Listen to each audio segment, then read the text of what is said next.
Man, this is a thrill for me. Drew Starkey is the son of a good friend of mine, Todd Starkey, the head basketball coach at Kent State. How about that for an introduction, Drew?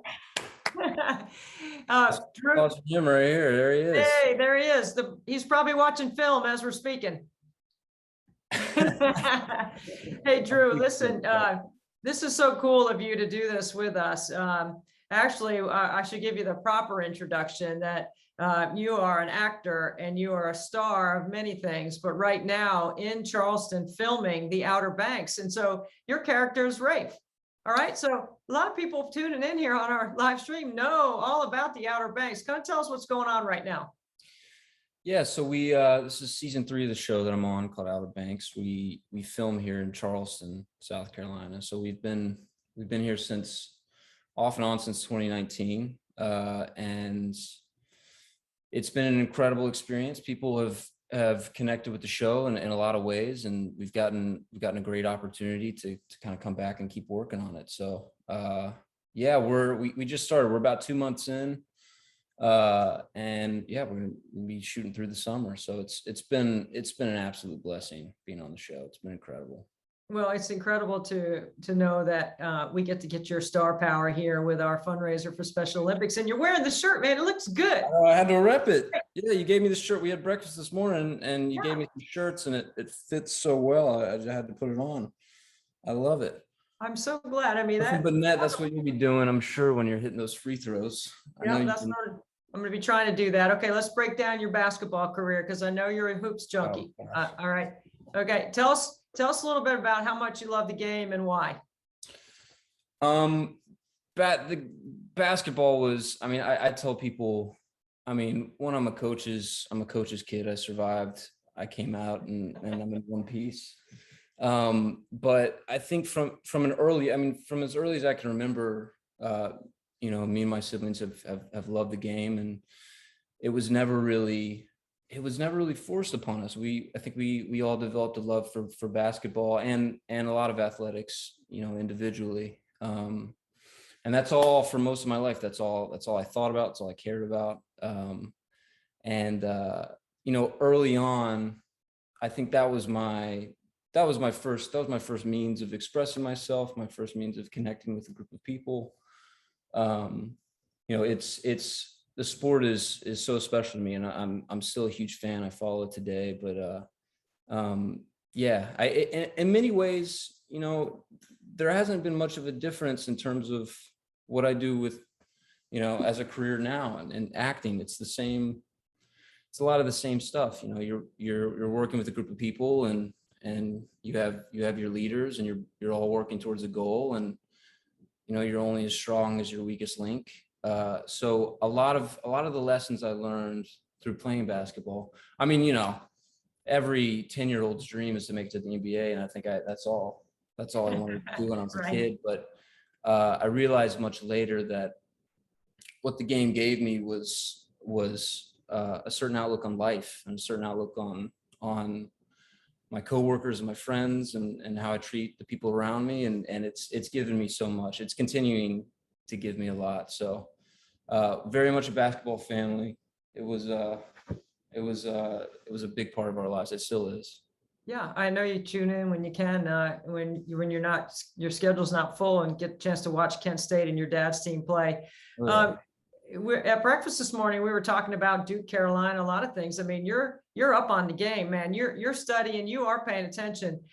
We got into some stories about you as a camper at Duke. Why don't you tell us one of your best stories around Coach K's basketball camps? Oh, it's the highlight of my basketball career. That was the tip of the iceberg. I don't think it got better from there. I was probably, I must have been 10 or 11. And, Dad used to coach basketball. How many years did you coach at camp? Yeah. 15 summers. 15 summers. And we would try to go as much as possible. And there was a game of knockouts for the campers to decide who was going to be running drills, your daily drills in Cameron Indoor Stadium, and then who's going to be running drills at the Blacktop. Which is really hot in the middle of July in Durham. Which is, excruciating. I mean, it's the worst. It'll make you a better player, but it's just terrible. But so we had 2 groups left, and the whole camp is there sitting in Cameron in the morning. And they're like, we're going to choose 2 groups, and we'll pick 1 player from each group to play a game of knockout to decide who's going to be, the winner does drills in Cameron, loser does drills out of the blacktop. So I think they chose one of the older groups, a group of high schoolers, some great college prospect players were in that group. And then they chose my age group, which is about, 10 to 13. And one coach saw me kind of slump down, like, please don't pick me, please don't pick me. And he was like, Starkey, get up here, let's go. So I go up, and then the player who was in the older, age group, the high school age group, I think he'd won the knockout contest at camp like the day before. I was like, oh man, okay, I'm just gonna try to survive here. So we're in front of the entire camp, and I was like, all right, you go first. Age before beauty. And we line up. The gym is dead quiet. He shoots his first shot. It banks off the back of the rim, and he goes to run for the ball, and I just throw it up and sunk it. And it was like I won. It felt like I won.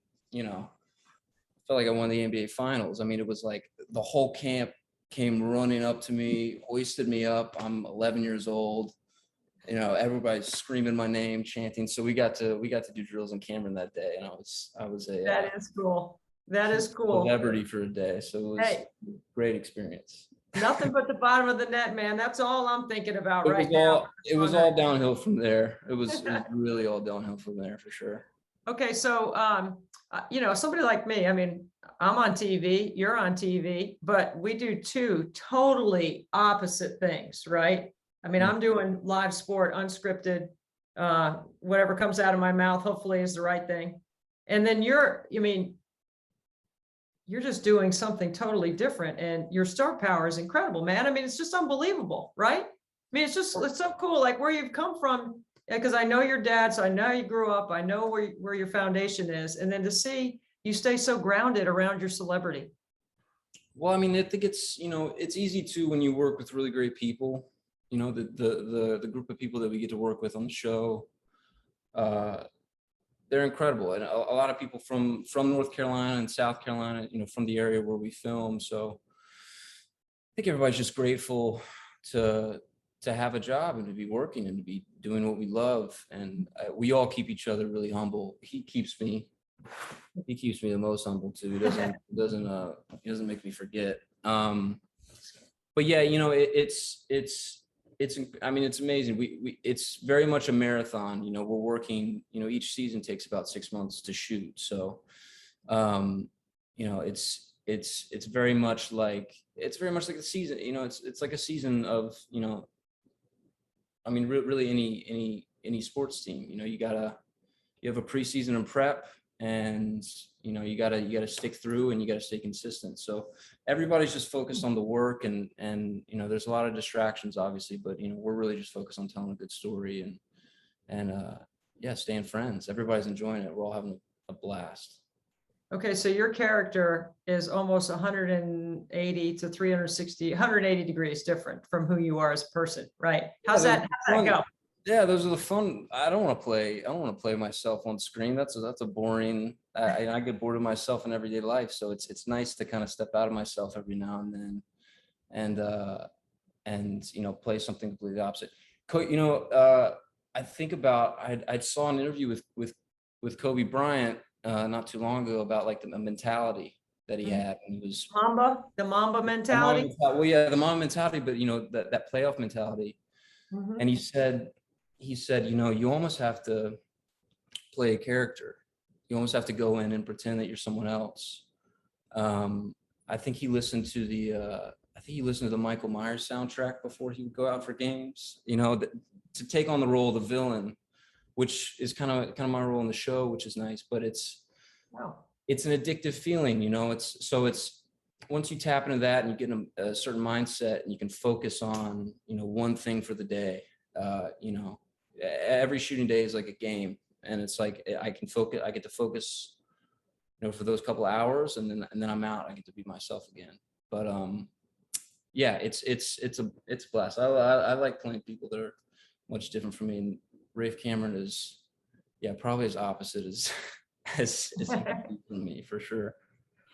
Well, I know fans of the show know exactly what you're talking about, and then they're going to get a chance to see you here in this situation and know what an incredible giving heart and spirit you have. I mean, we became fast friends because of your dad, and it's so cool because I've known your dad for so long. And you know, 24 hours is nothing but net. Like, you didn't even hesitate. Like, you love the game, and you know what Special Olympics has meant to our family with my son Frankie, and now to see that you're, you know, willing and able and want to, not because you have to, get involved in helping support our event, which is really amazing.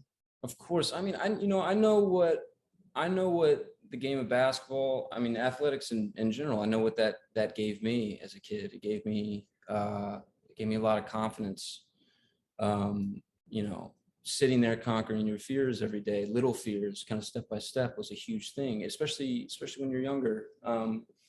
So, you know, as an opportunity to obviously give back and get involved is, you know, of course, there's no hesitation at all. He did bribe me a lot, though. He did a lot. He did. He's a good man. He's a good man. Hey, listen here, Rafe, which, you know, I'm so grateful for your time, really, Drew. I mean, I think it's so cool that we could get connected like this. And this, once again, the world of sports unites everyone in some way or form. And, you know, we're so grateful that you would support 24 Hours and Frankie. Thank you for your time. And in a busy schedule here in Charleston, South Carolina, a great supporter of Special Olympics in the Low Country, man. I really appreciate it.